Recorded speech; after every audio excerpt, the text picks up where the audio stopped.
your enemy's close, son. Grace po. Who would think na makakarinig tayo sa ganitong sitwasyon? Nagsabong tayo eh.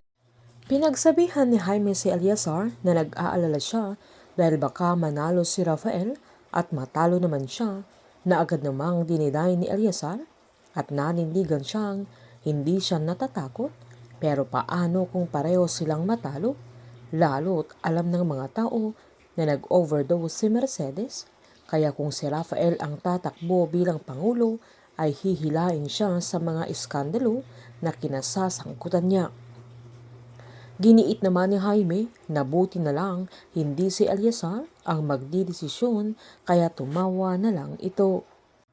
Sakto namang nag-serve sila Janet ng kape, kaya pinagmasdan na naman siya ni Eleazar, sabay sinanyasan niya ito na magkikita na naman sila. Habang sinaad naman ni Kaloy kila Jethro at EJ na kahit expelled na sana si Moises ay tinutulungan pa din nila imbes na nagpa-party sila. Agad namang sinaad ni Jethro na hindi siya responsibilidad ng GSX at mas maganda na ring wala ng sip-sip sa kanila. Habang giniit naman ni Tyrone na tama si Kaloy na yung perang ginastosan na nila sa party ay malaking tulong na para kay Moises.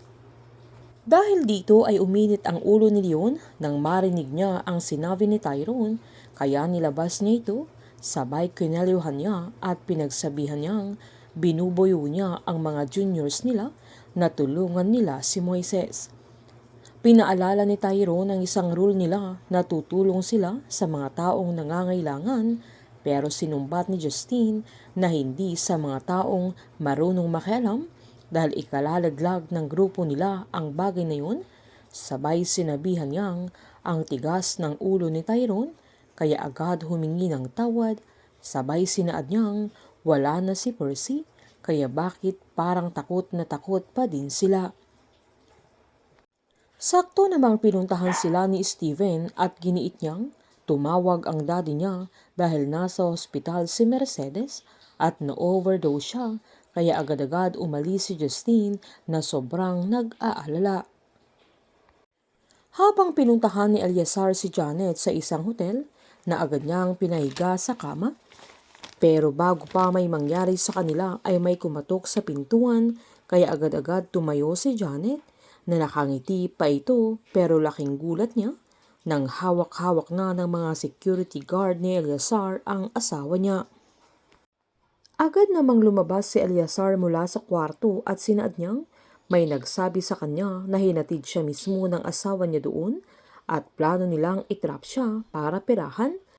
Lalo't malapit na ang eleksyon at gagamitin nila yung video para takutin siya at i-blackmail siya kapalit ng pera.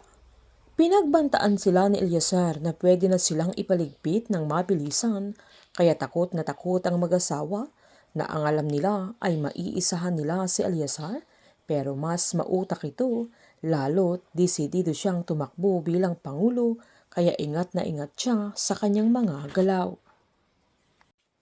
Habang agad namang pinuntahan ni Rafael si Moises para magpasalamat dahil nailigtas niya si Mercedes. Tinanong din niya kung anong sadya ng binata sa bahay nila, kung bakit pumunta siya doon.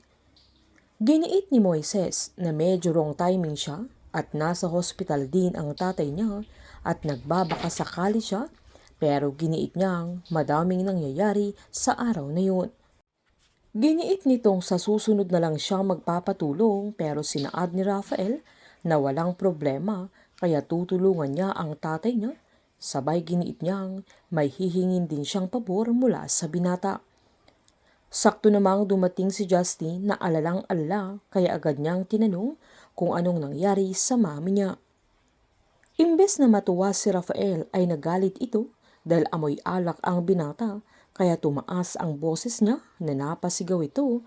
Sabay tinulak niya si Justine, pero nagsidatingan ang mga reporters, kaya kumalma si Rafael at nagpanggap na okay lang ang lahat.